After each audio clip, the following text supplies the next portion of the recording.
മുന്നേ നമ്മൾ ഈ ഫിഷ് ടാങ്ക് ഉണ്ടാക്കുന്നതൊക്കെ നമ്മൾ സ്റ്റെപ്പ് ബൈ സ്റ്റെപ്പ് ആയിട്ടുള്ള വീഡിയോ ഒക്കെ അപ്ലോഡ് ചെയ്തിട്ടുണ്ടായിരുന്നു. പക്ഷേ അതിൽ നമ്മൾ വീഡിയോയുടെ നീളം കൂടിപ്പോയത് കാരണം നമ്മൾ ഈ അക്വാപോണിക്ക് സെറ്റ് ചെയ്യുന്നത് ഉൾപ്പെടുത്താൻ പറ്റിയിട്ടുണ്ടായിരുന്നില്ല. കുറച്ച് താമസിച്ചു പോയി. എന്നാലും നമ്മൾ ഇന്നത്തെ വീഡിയോയിൽ ഈ അക്വാപോണിക്കൊക്കെ എങ്ങനെ സെറ്റ് ചെയ്തിരിക്കുന്നതെന്നാണ് നോക്കാൻ പോകുന്നത്. ഇങ്ങനെ അക്വാപോണിക്കൂടെ സെറ്റ് ചെയ്ത് കൊടുത്തു കഴിഞ്ഞാൽ വെള്ളത്തിൻ്റെ ഫ്ലോയൊക്കെ നടക്കുന്ന കാരണം കുറച്ച് മീനുകൾക്കൊക്കെ നല്ലതുമാണ്. പിന്നെ നമുക്ക് ഇങ്ങനെ എപ്പോഴും അങ്ങനെ ഒരു ക്ലീനിങ് ചെയ്യാനുള്ള ഒരു ബുദ്ധിമുട്ടും ഒക്കെ കുറച്ചൊക്കെ ഒന്ന് മാറി കിട്ടും. അക്വാപോണിക്ക് സെറ്റ് ചെയ്യാൻ വേണ്ടി അത്യാവശ്യം വലിപ്പമുള്ള ഒരു ബേസിനാണ് നമ്മൾ മേടിച്ചിട്ടുണ്ടായിരുന്നത്. ഇതിപ്പം ഈ ടാങ്കിൻ്റെ ചുവരിന് വിടുത്തുണ്ടെങ്കിൽ നമുക്ക് അതിൻ്റെ മുകളിൽ വെച്ച് കൊടുക്കാം.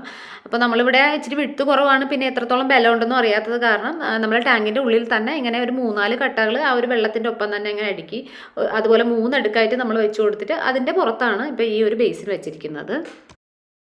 പിന്നെ ഈ ബേസിനിൽ നിറയ്ക്കാൻ വേണ്ടിയിട്ട് നമ്മളിങ്ങനെ കുറച്ച് കല്ലുകൾ മേടിച്ചിട്ടുണ്ട്. ഇതിൻ്റെ ഓരോ പാക്കറ്റിന് ഒരു 12 ദിറംസ് വെച്ചിട്ട് വരുന്നുണ്ടായിരുന്നുള്ളൂ. പക്ഷേ ഇതിന് അത്യാവശ്യം നന്നായിട്ട് കളർ പോകുന്നുണ്ട്. മുമ്പ് നമ്മൾ ഇൻഡോർ പ്ലാന്റിന് ചെയ്യുന്ന സമയത്ത് ഇതുപോലെ നമ്മൾ ഡ്രാഗൺ മാർട്ടിൽ നിന്ന് കല്ല് മേടിച്ചിട്ടുണ്ടായിരുന്നു. അതൊരു പാക്കറ്റിന് 40 ദിറംസ് എന്തോ വരുന്നിട്ടുണ്ടായിരുന്നു. പക്ഷെ അത് കളറൊന്നും പോകത്തില്ല, നല്ല ഒരു പെബിൾസ് പോലത്തെ കല്ലുകളായിരുന്നു.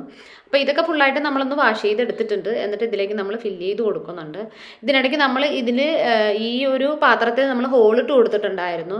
അപ്പോൾ ആക്ച്വലി നമ്മൾ ആ ഒരു വീഡിയോ എടുക്കാൻ വിട്ടുപോയിട്ടുണ്ടായിരുന്നു. ഇലക്ട്രീഷ്യൻസ് വന്നിട്ടുണ്ടായിരുന്നു. അപ്പോൾ അവരെ കൊണ്ടാണ് ഞങ്ങൾ ഈ ഒരു 3 ഹോൾ ഇടിപ്പിച്ചത്. ഒരു ഹോള്, അതായത് ഈ മുകളിൽ നമ്മൾ കൊടുത്തിരിക്കുന്ന ഹോള് ഈ വെള്ളത്തിൽ വെക്കുന്ന മോട്ടറിൽ നിന്ന് അതിൻ്റെ ഉള്ളിലേക്ക് വെള്ളം പമ്പ് ചെയ്ത് കയറ്റാനുള്ള ഒരു ഹോളും, പിന്നെ താഴെ നമ്മൾ ഈ വെള്ളം ഒന്ന് ഫിൽറ്റർ ചെയ്ത് താഴോട്ട് തിരിച്ചു പോകാനുള്ള ഹോളും കൊടുത്തിട്ടുണ്ടായിരുന്നു. പിന്നെ ഈ ഹോള് അടയ്ക്കാനും ക്ലോസ് ചെയ്യേണ്ട ആവശ്യം വരുവാണെങ്കിലോ എന്ന് വിചാരിച്ചിട്ട് നമ്മൾ ഈ ഒരു ഹോൾ ക്ലോസർ കൂടി വെച്ചിട്ടുണ്ട്. അത് ഇപ്പോൾ വെച്ചില്ലെങ്കിലും നമുക്ക് പിന്നീട് ആവശ്യം ഉണ്ടെങ്കിൽ അപ്പം നമുക്ക് ഈ ഹാർഡ്വെയർ ഷോപ്പിൽ നിന്ന് മേടിച്ചിട്ട് വെച്ചാലും മതി. പിന്നെ ഞങ്ങൾ വെച്ച കൂട്ടത്തിൽ അങ്ങനെ തന്നെ വെച്ചു. പിന്നെ അതുപോലെ ഈ ഹോൾ ഇടാനും അതുപോലെ തന്നെ വീട്ടിൽ നമുക്ക് ഡ്രില്ലിംഗ് മെഷീൻ ഉണ്ടെങ്കിൽ ഇതുപോലത്തെ ഒരു ബിറ്റ് മേടിക്കാൻ കിട്ടും. ആ ബിറ്റ് നമുക്ക് ചേഞ്ച് ചെയ്തിട്ട് നമുക്ക് തന്നെ ചെയ്യാവുന്നുള്ളൂ. അപ്പോൾ ഞങ്ങൾ ഇപ്പം ഈ ഒരു 2 ഹോൾ ഇട്ടതിന് ശേഷം കല്ലൊക്കെ ഇട്ട് നോക്കുമ്പം നമ്മൾ ഉദ്ദേശിച്ച പോലെ വെള്ളം അത്രയ്ക്കും അങ്ങനെ താഴ്ന്നു പോകുന്നുണ്ടായിരുന്നില്ല. ഫുള്ളിങ്ങനെ മുകളിലേക്ക് ഫില്ലായി നിൽക്കുന്നുണ്ടായിരുന്നു. അത് കാരണം അതിനുശേഷം ഞങ്ങൾ 2 ഹോള് നമ്മൾ തന്നെ ഇട്ട് കൊടുത്തിട്ടുണ്ടായിരുന്നു. ശരിക്കും വെള്ളം ഈ കല്ലുകൾക്കും താഴെ നിൽക്കണം. നമുക്കിപ്പം ഇത്രയും കല്ലിട്ടിട്ടും വെള്ളം മുകളിലോട്ട് നിന്നത് കാരണം 2 അഡീഷണൽ ഹോളൂടെ ഇട്ട് കൊടുത്തു. അതിന് പിന്നെ ഞങ്ങൾ ഇതുപോലെ അടപ്പൊന്നും വെക്കാനൊന്നും നിന്നില്ല, ജസ്റ്റ് ഹോള് മാത്രം ഇട്ട് കൊടുത്തിട്ടുണ്ടായിരുന്നുള്ളൂ. ഇപ്പോൾ ഇതേ ഓൾറെഡി നമ്മൾ ഈ ഡ്രെയിനേജിന് വേണ്ടിയിട്ട് ഇട്ടിരിക്കുന്ന ഈ 2 ഹോളുകൾക്കും കുറച്ചുകൂടി താഴെയായിട്ട് നമ്മൾ 2 ഹോൾ ഇട്ട് കൊടുത്തു. പിന്നെ ഈ മോട്ടറൊക്കെ ഫിറ്റ് ചെയ്യുന്നത് ഞാൻ ഡീറ്റെയിൽ ആയിട്ട് കാണിക്കാത്ത എന്താണെന്ന് വെച്ച് കഴിഞ്ഞാൽ മുന്നേ തന്നെ നമ്മൾ ഇൻഡോർ പ്ലാന്റിന് ചെയ്തിരുന്ന അക്വാപോണിക്കിൻ്റെ വീഡിയോ ഇട്ടിട്ടുണ്ടായിരുന്നു. അപ്പോൾ അതിൻ്റെ ലിങ്ക് കൂടി ഞാൻ താഴെ കൊടുക്കാം. സെയിം പ്രൊസീജിയർ തന്നെയാണ്. ഒരു മോട്ടറും അതിനകത്തേക്ക് ഒരു പൈപ്പ് കണക്ട് ചെയ്ത് നമ്മൾ ഈ മേളിലൂടെ അകത്തേക്ക് വെള്ളം ഒഴിച്ചു കൊടുക്കുന്നുണ്ട്.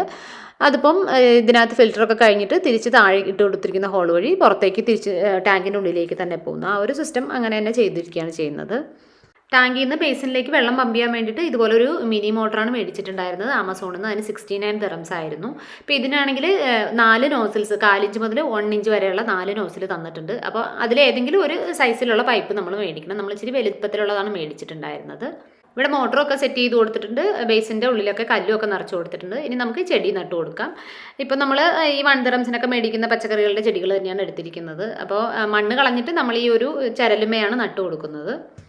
ആദ്യമായിട്ട് ട്രൈ ചെയ്യുമ്പോൾ നമ്മൾ വെണ്ടയും വഴുതനയും മാത്രമാണ് നട്ടിട്ടുണ്ടായിരുന്നത്.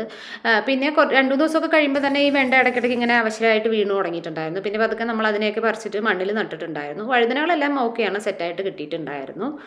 അപ്പോൾ ഈ ചെടികളൊക്കെ നട്ടതിന് ശേഷം ഞാൻ കുറച്ച് ഈ ക്ലേയുടെ പെബിൾസ് വാങ്ങാൻ കിട്ടും, അതും കൂടി കുറച്ചിട്ട് കൊടുത്തിട്ടുണ്ടായിരുന്നു. അതാണെങ്കിൽ ഇപ്പം നമ്മൾ വെള്ളം ഓഫ് ചെയ്യുകയാണെങ്കിലും കുറച്ച് നേരം കൂടിയൊക്കെ ഈർപ്പം നിലനിൽക്കാൻ നല്ലതാണ്. നമ്മളിപ്പോൾ മണ്ണിൽ നടുന്ന ചെടികളോ അതേ അധികം വെള്ളം ഒഴിക്കാത്ത ചെടികളാണെങ്കിൽ അതും കൂടി ഇങ്ങനെ മിക്സ് ചെയ്ത് നടുന്നത് നല്ലതാണ്. അപ്പോൾ അത് കുറച്ച് ചെറുതായിട്ട് തന്നെ ഒന്ന് മുകളിൽ ഇട്ട് കൊടുത്തിട്ടുണ്ടായിരുന്നു. ഇതിപ്പോൾ നമ്മൾ നട്ടതിൻ്റെ പിറ്റേ ദിവസമാണ്. അപ്പോൾ തന്നെ അത്യാവശ്യം വെണ്ടയൊക്കെ ഇങ്ങനെ വാടി തുടങ്ങിയിട്ടുണ്ടായിരുന്നു. ഇതിപ്പം 2 മാസമായിട്ടുണ്ട് ടോട്ടൽ. അപ്പോൾ വെണ്ടയൊക്കെ നമ്മൾ മാറ്റിയതിന് ശേഷം പയറിൻ്റെ വിത്ത്, തക്കാളിയുടെ വിത്ത് ഇതൊക്കെ ഇട്ട് കൊടുത്തിട്ടുണ്ടായിരുന്നു. ഇപ്പോൾ അത്യാവശ്യം ഓക്കെയാണ്. വഴുതനയൊക്കെ നല്ല വലിപ്പം വെച്ചു.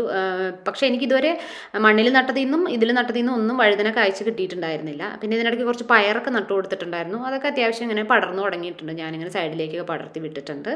അപ്പോൾ പുതിയ വിശേഷങ്ങളൊക്കെ ആയിട്ട് നമുക്ക് അടുത്ത വീഡിയോയിൽ കാണാം. അതുവരേക്കും എല്ലാവർക്കും ബൈ ബൈ.